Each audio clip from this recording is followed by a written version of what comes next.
Merci. Thank you. Suivez le président.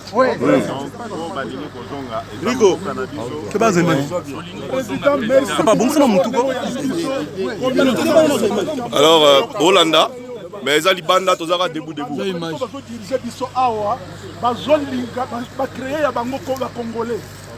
Babombi au président. Soto et barité place aux alita, va congolais moukiel bonsoir.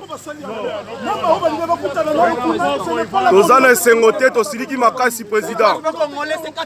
On a respect na yo yangonde totel mi boye. Merci na humilité na président.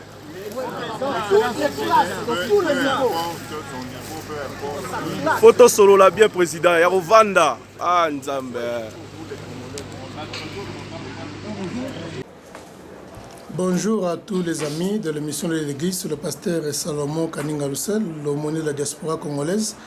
Nous sommes ici avec la communauté congolaise mobilisée pour l'accueil du président, le Conseil national de Congolais pour le développement. Juste en face de moi, je suis le président Baki et le porte-parole de la communauté qui s'appelle Muga Tcheberu Justin. Alors, bonjour président Baki. Bonjour pasteur. Bonjour monsieur Muga Justin. Bonjour pasteur et bonjour la communauté congolaise. Ok, merci. Alors, on nous apprend que vous êtes allé voir le président Félix. Alors, quelles sont vos impressions par rapport à cette visite-là? Vraiment, nos impressions aujourd'hui sont bonnes parce que du moins le président nous a réussi. Mais à ce qui concerne le reste, je pourrais peut-être vous dire que c'était vraiment un marathon. Nous avons pris au moins 2 à 3 semaines pour nous préparer et pour recevoir notre président ici à l'Afrique du Sud. Okay. Et il se fait que nous avons tenu des réunions avec nos représentants ici, qui est l'ambassadeur Pogo. C'était le 23 que nous avons envoyé une délégation là-bas. Malheureusement, cette délégation n'a pas été réussie. Et puis, nous avons envoyé encore la délégation que moi-même j'ai amenée là-bas le 24. Nous avons essayé un peu de parler avec l'ambassadeur et il nous a donné des garanties pour dire que le président allait venir pour un jour seulement, venir la nuit et retourner la nuit et pendant la journée il n'aura pas de temps. Ce qui était vraiment faux parce qu'il a menti. Le président vient de partir aujourd'hui.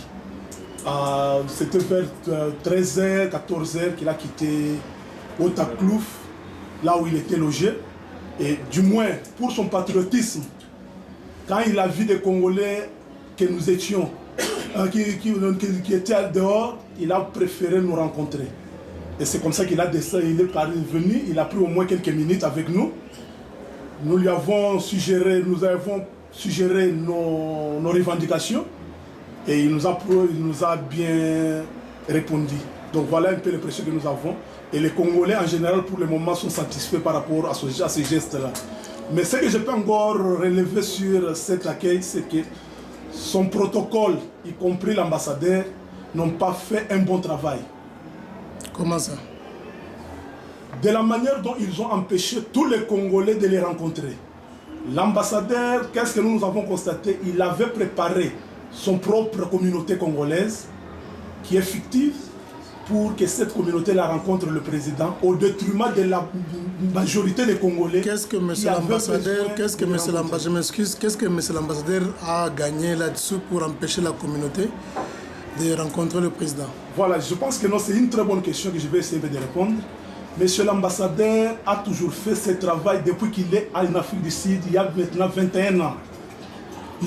C'est lui qui a divisé les Congolais en Afrique du Sud, c'est l'ambassadeur Mpoko, si peut-être vous ne le connaissez pas. Donc, c'est dans sa façon de travailler qu'il divise les Congolais.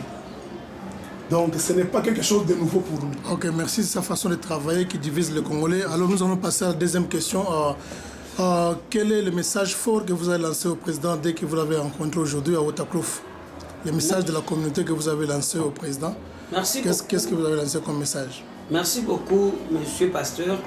Nous sommes très honorés par les rencontres de notre président. Il nous a donné une bonne humeur, une bonne attitude, parce qu'il est venu nous voir. Juste, il s'est introduit, il a même poussé les agents de la sécurité, juste pour entendre ce que nous avons comme impression. Alors nous avons vraiment quelque chose de bon qu'on a préparé.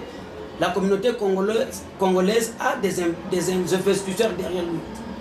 On a des investisseurs avec nous. Le président a dit le peuple d'abord. Et nous saisissons cette opportunité.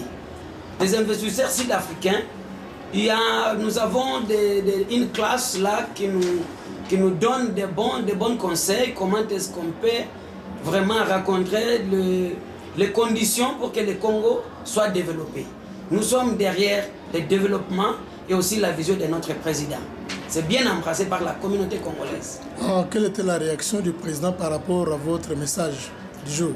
Normalement, le président était tellement impressionné. Il n'a jamais vu ça. On chantait vraiment en ambiance. Il était tellement impressionné que la communauté congolaise a vraiment mobilisé ce peuple ou son peuple au niveau des Pretoria à Haute-Aklouf. Nous étions vraiment tellement mobilisés, motivés, juste pour le voir pour la première fois.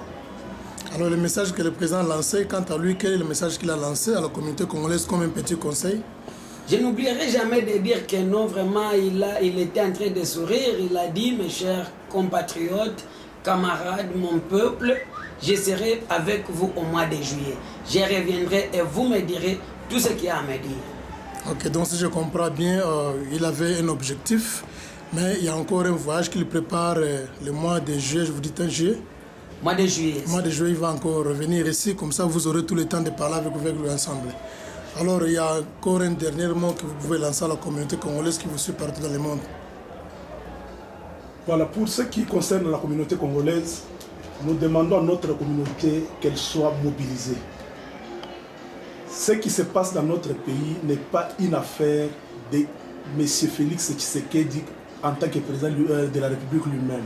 C'est un problème qui nous concerne tous. Et comme ça nous concerne tous, nous devons être mobilisés pour lui apporter main forte, pour lutter avec lui, pour que le pays connaisse un développement. Et c'est dans ce cadre-là que notre communauté s'organise, fait des démarches pour les investisseurs, pour que ces investisseurs aillent investir au pays. Donc pour la communauté, nous demandons à la communauté de s'investir corps et âme pour sauver ce pays-là, derrière le président de la République, Félix Tshisekedi, qui nous a montré son patriotisme.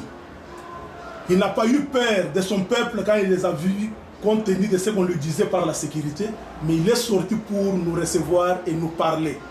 Et nous avons donné notre message que le chargé de notre parole vous a dit là.